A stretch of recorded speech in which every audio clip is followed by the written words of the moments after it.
আসসালামু আলাইকুম। আপনারা রেলওয়েতে ৩৩৮ পদে আবেদন করবেন কিভাবে? আবেদন আপনারা মোবাইল ফোনের মাধ্যমে করতে পারবেন। আবেদন চলবে জুলাইয়ের ১ তারিখ থেকে আগস্টের ৮ তারিখ পর্যন্ত। আবেদন করার জন্য সম্পূর্ণ ভিডিওটি দেখুন আর ভিডিওটিতে লাইক, কমেন্ট এবং সাবস্ক্রাইব করে পাশেই থাকুন। ভিডিওটি শুরু করা যাক। প্রথমে কোন ব্রাউজার সিলেক্ট করে নেবেন। সার্চ বারে গিয়ে brtiltalk.com লিখে সার্চ করে দিবেন। পাশে বাংলাদেশ রেলওয়ে এই ওয়েবসাইটে ক্লিক করে দিবেন। করার পর দেখতে আরেকটি ফর্ম চলে আসছে, দেখতে পাচ্ছেন 10 এক্সামিনার, 10 এক্সপ্লোরার, এর 4টা অপশন আছে। দেখতে পাচ্ছেন অ্যাপ্লিকেশন স্টার্ট জুলাইয়ের 1 তারিখ থেকে আগস্টের 8 তারিখ পর্যন্ত। তো এখানে ক্লিক করে দিবেন। তো দেখতে পাচ্ছেন আরেকটি ফর্ম চলে এসছে। জাস্ট এখানে দেখতে পাচ্ছেন দেওয়া আছে অ্যাপ্লিকেশন টাইম কতটুকু পর্যন্ত আবেদন করতে পারবেন। জুলাইয়ের 1 তারিখ 9টা থেকে সকাল 9টা থেকে আবেদন শুরু হয়েছে। আবেদন লাস্ট ডেট হলে বিকাল 5টা পর্যন্ত আপনি জাস্ট আবেদন করতে পারবেন। তো আমি যেহেতু আবেদন করবো, জাস্ট এখানে অ্যাপ্লিকেশন ফর্মে ক্লিক করে দিবেন। করার পর দেখতে পাচ্ছেন এখানে বক্সে ক্লিক করে নেক্সটে ক্লিক করে দিবেন। তো আপনি কোনটিতে আছেন, 10 এক্সামিনার, 10 কন্ট্রোলার, তো আপনি কোনটাতে আবেদন করবেন? তো আমি 4 নম্বর অপশন দেখতে পাচ্ছেন, 4 নম্বরটা, তো আমি 4 নম্বরটা আবেদন করবো। এর জন্য নেক্সটে ক্লিক করে দিলাম। তবুও দেখতে পাচ্ছেন আপনি কি রেলওয়ে কর্মচারী যদি থাকেন তাহলে ইয়েস দিবেন, না হলে নোতে ক্লিক করে দিবেন। তো আমি না, এর জন্য নাতে দিয়ে দিলাম। নেক্সটে ক্লিক করে দিবেন। দেখতে পাচ্ছেন আপনার সামনে একটু বড় একটি ফর্ম চলে আসছে। তো আমি এক এক করে আপনাদেরকে কীভাবে ফিল আপ করতে হয় জাস্ট আমি আপনাদেরকে দেখিয়ে দিচ্ছি। তো জাস্ট আমি একটু ফর্ম ফিল আপটি করে নিচ্ছি। তো দেখতে পাচ্ছেন আপনার নাম ইংলিশে লিখবেন, আপনার নাম বাংলাতে লিখে দিবেন। পিতার নাম ইংলিশে লিখবেন, পিতার নাম বাংলাতে লিখে দিবেন। মার নাম বাংলাতে লিখে দিবেন, মায়ের নাম ইংলিশে লিখে দিবেন।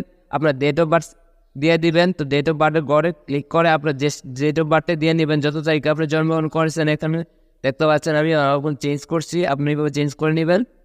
তো আমার তারিখটা আমি জাস্ট সিলেক্ট করে সেটে ক্লিক করে দিবেন। ন্যাশনালিটি বাংলাদেশে সিলেক্ট থাকবে। রিলিজন জাস্ট ক্লিক করে আপনার যদি ইসলামের হয় ইসলাম ধর্ম গ্রহণ করে থাকেন তাহলে হিন্দু হলে হিন্দু দিবেন, বৌদ্ধ হলে বৌদ্ধ, খ্রিস্টান আপনার যেটাই হন আপনারটা আপনি সিলেক্ট করে দেবেন। তো আমি ইসলাম সিলেক্ট করে দিলাম। দেখতে পাচ্ছেন জেন্ডারে ক্লিক করে আপনি যদি মেল হন মেল, ফিমেল হলে ফিমেল, আমি যেহেতু মেল তো সিলেক্ট করে ন্যাশনালিটিতে ক্লিক করে দিবেন। থাকলে ইয়েস দিবেন, না থাকলে নোতে ক্লিক করে দেবেন। তো ইয়েস আমার আছে। তো থাকলে এখানে জাস্ট আইডিটা দিয়ে দিবেন। তো আমি আইডিটা জাস্ট দিয়ে দিলাম। তো দেখতে পাচ্ছেন আপনার জন্ম নিবন্ধন নম্বর থাকলে সিলেক্টে ক্লিক করবেন, থাকলে ইয়েস দিবেন, না থাকলে নোতে ক্লিক করে দেবেন। তো আমার নাই, আমি নো দিয়ে দিলাম। কোনো পাসপোর্ট আইডি থাকলে আপনার পাসপোর্ট আইডি নাম্বার থাকলে জাস্ট দিয়ে নেবেন, না থাকলে নোতে ক্লিক করে দেবেন। তো আমার নাই, তো নোতে ক্লিক করে দিলাম। আপনি যদি বিবাহিত হয়ে থাকেন তাহলে আপনি মেরিট দিবেন, আর যদি বিবাহিত না করে থাকে বিয়ে না করে থাকেন তাহলে সিঙ্গেল দিবেন। তো আমি বিয়ে করি না, এর জন্য আমি সিঙ্গেল দিয়ে দিলাম। তো মোবাইল নাম্বার, সচল একটা মোবাইল নাম্বার জাস্ট এখানে দিয়ে নেবেন। তো আমি জাস্ট সচল একটা মোবাইল নাম্বার দিয়ে দিচ্ছি, এটাই আপনি দিয়ে নেবেন। কনফার্ম মোবাইল নাম্বার যেটি সচল একটা মোবাইল নাম্বার এখানে জাস্ট দিয়ে নেবেন।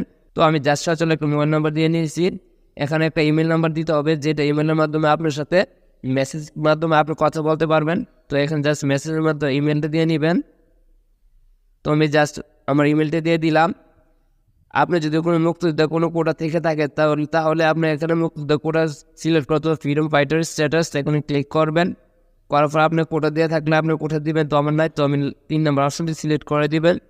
আপনার ফিজিক্যাল, আপনি কোনো প্রতিবন্ধী কোনো কোটা থেকে থাকলে জাস্ট এখানে সিলেক্ট করবেন, থাকলে ইয়েস দিবেন, না থাকলে নোতে ক্লিক করে দিবেন। তো আমার নাই কোনো প্রতিবন্ধী কোটা, তো জাস্ট আমি নোতে ক্লিক করে দিলাম। অরপান থাকলে আপনি জাস্ট দিয়ে নেবেন, না থাকলে নোতে ক্লিক করে দিবেন। অথেন্টিক মেলোডি স্ট্যাটাস যদি থাকে জাস্ট ইয়েসে দিবেন, না থাকলে নোতে ক্লিক করে দিবেন। আনসার বিডিবি কোটা থাকলে জাস্ট আনসার বিডিবি ক্লিক করে দিবেন, ইয়েসে দিয়ে দিবেন। যদি না থাকে তাহলে নোতে ক্লিক করে দিবেন। রেলওয়ে এমপ্লয়মেন্ট ডিপার্টমেন্ট স্ট্যাটাস যদি থেকে থাকে ইয়েস দিবেন, না থাকলে নোতে দিয়ে দিবেন। তো আমার নাই, নোতে ক্লিক করে দিলাম। এখানে দেখতে পাচ্ছেন বর্তমান ঠিকানা প্রেজেন্ট অ্যাড্রেস, এখানে দেখতে পারমানেন্ট অ্যাড্রেস স্থায়ী ঠিকানা। তো আমি জাস্ট এখানে অনেকে ভুল করে যে কি দিবে এটা সে অনেকে জানে না। তো জাস্ট এটা ক্লিয়ার করার জন্য আপনি পিতার নাম অথবা মাথার নাম আপনি জাস্ট সিলেক্ট করে দিবে। তো আমি আমি মার নাম আমি সিলেক্ট করেছি, মায়ের নাম সিলেক্ট করে দিলাম। ভিলেজ অফ টাউন জাস্ট আপনি টাউনটা দিয়ে দিবেন।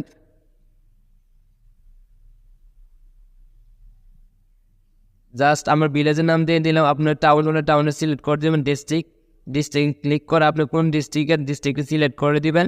তো আমি জাস্ট ডিস্ট্রিক্টে সিলেক্ট করে দিচ্ছি। আপনারা এইভাবে জাস্ট সিলেক্ট করে দিবেন। উপজেলা সিলেক্ট করার জন্য সিলেক্টে ক্লিক করে কোন উপজেলার আপনি কোন উপজেলা সিলেক্ট করে দেবেন। তো আমার উপজেলা আমি সিলেক্ট করে দিলাম। পোস্ট অফিস আপনি কোন পোস্ট অফিসের, তো আমি জাস্ট আমি পোস্ট অফিসটি দিয়ে নিলাম। পোস্ট কোড আপনি পোস্ট কোডটা আপনার মোবাইল পোস্ট কোডটা আপনার এনআইডি কার্ডের সাথে মিলিয়ে জাস্ট আপনার পোস্ট কোডটা দিয়ে নেবেন। যদি আপনি একই স্থায়ী ঠিকানা হয়ে থাকে তাহলে উপর দেখতে পাবেন সেম এস প্রেজেন্ট অ্যাড্রেস, এটাতে বক্সটিতে ক্লিক করে দিবে, তাহলে আপনার অটোমেটিক হয়ে যাবে। নিচে দেখতে এসএসসি যোগ্য শিক্ষাগত যোগ্যতা, তো এসএসসি শিক্ষাগত যোগ্যতাটা আপনি জাস্ট দিয়ে নেবেন। দেখতে পাচ্ছেন এসএসসি যোগ্যতা এক্সামিনেশন ক্লিক করবেন। আপনি এসএসসি দাখিল ভোকেশনাল, তো আমি যেহেতু এসএসসি তো এসএসসি সিলেক্ট করে দিবেন। তো আমি এসএসসি সিলেক্ট করে দিলাম। রোল নম্বর জাস্ট এখানে রোল নম্বর আপনি বসিয়ে দিবেন। তো আমি রোল নম্বরটি বসিয়ে দিচ্ছি। রোল নম্বর বসে দিলাম। আপনি কোন গ্রুপের অধীনে পরীক্ষা দিয়েছিলেন business studies, general, humanities, science. তো আমি হিউম্যানিটিস সিলেক্ট করে দিবেন। এই পাশে দেখতে পাচ্ছেন বোর্ড, আপনি কোন বোর্ডের অধীনে পরীক্ষা দিয়েছিলেন, তো বোর্ড সিলেক্ট করবেন। আমি ঢাকা বোর্ডের অধীনে পরীক্ষা দিয়েছিলাম, এর জন্য আমি ঢাকা সিলেক্ট করে দিলাম। রেজাল্টে ক্লিক করে আপনি first division, second division, third division, GPA out of 4, GPA out of 5। তো আমি যেহেতু জিপিএ 5 ছিল আমাদের সময়, এই তো আমি জিপিএ 5 সিলেক্ট করে দিয়ে জাস্ট এখানে রেজাল্টটা আপনি ক্লিক করে বসিয়ে দিবেন। আপনি কত রেজাল্ট পেয়েছিলেন, তো আমি জাস্ট আমার রেজাল্টে বসিয়ে দিলাম। পাসিংয়ের আপনি কত সালে এসএসসি পাস করেছিলেন, তো আমি যেহেতু 18, তো 18 সিলেক্ট করে দিলাম। তো দেখতে পাচ্ছেন এইচএসসি শিক্ষাগত যোগ্যতা। এখন আপনি এসএসসি দিলেন, এখন এইচএসসির শিক্ষাগত যোগ্যতা দিতে হবে। উপর দেখতে পাচ্ছেন একটি বক্স আছে এইচএসসির উপরে, তো এটা জাস্ট ক্লিক করে এখানে আপনার শিক্ষাগত যোগ্যতাটা জাস্ট দিয়ে নেবেন। এক্সামিনেশন ক্লিক করা, আপনি যদি এইচএসসি দিয়ে থাকেন এইচএসসি, আলিম থাকলে আলিম, তো আমি এইচএসসি ক্লিক করে দিলাম। রোল নাম্বার দেখতে পাচ্ছেন এখানে, জাস্ট আমি রোল নাম্বার আমি দিয়ে নিচ্ছি। তো রোল নাম্বার দেওয়া শেষ। আপনি কোন গ্রুপের অধীনে পরীক্ষা দিয়েছিলেন, আপনি যে গ্রুপের অধীনে পরীক্ষা দিয়েছেন business studies, general, humanities, science, তো আমি হিউম্যানিটিস মানবিক হিউম্যানিটিস সিলেক্ট করে দিলাম। এর পাশে দেখতে পাচ্ছেন বোর্ড, আপনি কোন বোর্ডের অধীনে পরীক্ষা দিয়েছেন এইচএসসি, তো আমি জাস্ট ঢাকা দিয়েছি, এর জন্য ঢাকা সিলেক্ট করে দিলাম। রেজাল্টে ক্লিক করবেন। First division, second division, third division, out of 5, GP out of 5 click করলাম। এই পাশে দেখতে পাচ্ছেন রেজাল্ট, আপনি জাস্ট এখানে কত রেজাল্ট পেয়েছিলেন জাস্ট রেজাল্টে আপনি জাস্ট দিয়ে নেবেন। তো আমি রেজাল্ট দেওয়ার শেষ, আপনি কত সালে পাস করেছিলেন এইচএসসি পরীক্ষা, তো এখানে পাসিং ইয়ারটা জাস্ট দিয়ে নেবেন। আপনি সুন্দরভাবে সঠিকভাবে এগুলো সিলেক্ট করবেন, তাহলে আপনার ভুল হওয়ার সম্ভাবনা থাকবে না। আপনার মার্কশিটের সাথে সিলেক্ট করে নেবেন। আপনার গ্র্যাজুয়েট লেভেল থাকলে আপনি জাস্ট এখানে দিয়ে বক্সটি ফিল আপ করে দিবেন। এক এক করে মাস্টার্স, জব এক্সপিরিয়েন্স থাকলে জাস্ট দিয়ে নেবেন। তো আমার কোনো জব এক্সপিরিয়েন্স নাই। এখন নিচে দেখতে পাচ্ছেন ভেরিফিকেশন কোড, এই ভেরিফিকেশন কোডটি আপনি জাস্ট এখানে বসিয়ে দিবেন। তো আমি ভেরিফিকেশন কোডটি জাস্ট বসিয়ে দিচ্ছি। দেখতে পাচ্ছেন আপনার এখানে যা আসে তা দিবেন। আমার যেটা আসছে এটা আপনারা দিবেন না, আপনার ফোনে আবেদন করার সময় যেটা আসে জাস্ট আপনারা সেটাই দিবেন। আমার যেটা আসছে আমি জাস্ট এখানে দিয়ে দিচ্ছি। দেওয়ার পর দেখতে পাচ্ছেন একটি বক্স আছে, এই বক্সটি ক্লিক করে সাবমিটে ক্লিক করে দিবেন। এই দেখতে পাচ্ছেন এখানে আপনি সব যেগুলো আপনি ফর্ম ফিল আপ করেছেন এখানে সবগুলা স্টেপ বাই স্টেপ এসেছে। আপনাকে এখানে একটু ফলো করছে। দেখতে পাচ্ছেন ফটো মাস্ট বি 300 পিক্সেল হতে হবে, সিগনেচার 380 সিগনেচার হতে হবে। আপনারা যদি না জানেন কীভাবে 380 পিক্সেলে ফটো করবেন তাহলে সিগনেচার কীভাবে করবেন, প্রথমে কোন ব্রাউজার সিলেক্ট করে নেবেন, করার পর সার্চ বারে গিয়ে লিখবেন পেজ সাইজ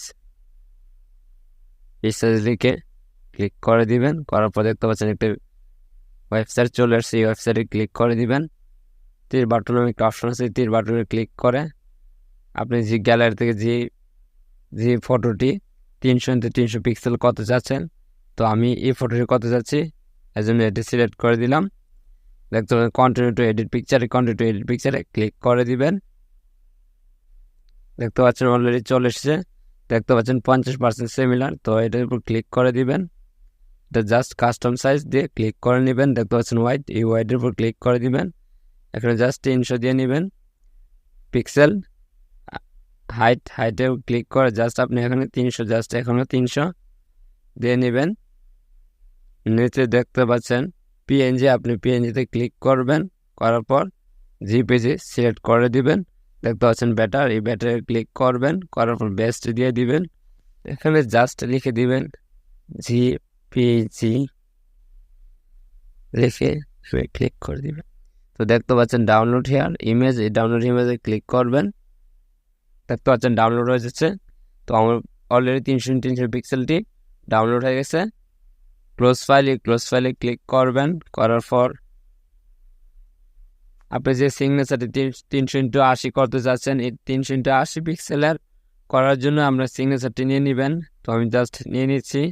তো দেখতে পাচ্ছেন 50% সিমিলার ক্লিক করে দিবেন, জাস্ট কাস্টম সাইজে ক্লিক করে দিবেন। দেখতে পাচ্ছেন হোয়াইটে 300 দিয়ে নেবেন, আর হাইটে জাস্ট 80 দিয়ে ক্লিক করে দিবেন। 80 দিয়ে ক্লিক করে দেখতে পাচ্ছেন জিপিজি ঠিক আছে, এই বেস্টে ক্লিক করে বেস্ট দিয়ে নেবেন। তারপরে এখানে জাস্ট জিপিজি লিখেছি, সেভ করে এখানে আই ডোন্ট রিরাইজ এখানে ক্লিক করে দিবেন। করার পর দেখতে পাচ্ছেন ডাউনলোড, এই ডাউনলোডে ক্লিক করে দিবেন। দেখতে পাচ্ছেন আপনার 380 পিক্সেলের সাইনটি ডাউনলোড হয়ে গেছে। তো জাস্ট আপনি দেখতে পাচ্ছেন আপলোড, এই আপলোডে ক্লিক করবেন, ফটোটি আপনি আপলোড করে নেবেন। তো অ্যালাউ করে দিচ্ছি, আপনার ফোন থেকে জাস্ট নিয়ে নেবেন আপনার ফটোটি, ক্লিক করে আপনার ইমেজটি নিয়ে নেবেন 300 পিক্সেলের। তো আমি জাস্ট আমার ছবিটি নিয়ে নিলাম, দেখতে পাচ্ছেন অলরেডি বসে গেছে। তো সিগনেচার 380 পিক্সেলে করার জন্য জাস্ট এখানে ক্লিক করবেন, করার পর আপনি যে সিগনেচারটি নিয়েছিলেন, তো এটা জাস্ট আপনি এখানে জাস্ট বসিয়ে দিবেন। তো আমি জাস্ট বসিয়ে দিলাম, দেখতে পাচ্ছেন অলরেডি আমার সিগনেচার এবং সবগুলি কভার হয়ে গেছে। দেখতে পাচ্ছেন একটি বক্স আছে, এই বক্সে ক্লিক করবেন, করে সাবমিটে ক্লিক করে দিবেন। অলরেডি আমার আবেদনটি সম্পূর্ণ হয়েছে। আপনি ইচ্ছা করলে আপনার এই আবেদনটি ডাউনলোড করে রাখতে পারবেন। তো এখানে জাস্ট ডাউনলোড দেওয়া আছে, আপনি যা ডাউনলোডে ক্লিক করে দিবেন। অলরেডি আমারটি ডাউনলোড হয়ে গেছে। আপনি যদি টাকা পেমেন্ট না করতে পারেন, তো টাকা কিভাবে পেমেন্ট করবেন, ফার্স্ট SMS এ গিয়ে লিখবেন BR স্পেস দিবেন, তারপর ইউজার আইডি, যে ইউজার আইডিটা আসে জাস্ট এই ইউজার আইডিটা দিয়ে নেবেন। তারপরে সেন্ড করবেন 16,222-তে সেন্ড করে দিবেন। তারপর দেখতে পাচ্ছেন এখানে এক্সাম্পল হিসেবে দেওয়া আছে, জাস্ট এইভাবে করবেন। আর যদি না, ভিডিও তৈরি করবো আপনাদের, ভিডিওতে কমেন্ট করবেন, কমেন্ট করার সাথে সাথে আমি একটি ভিডিও দিয়ে দিব কীভাবে টাকা পেমেন্ট করবেন।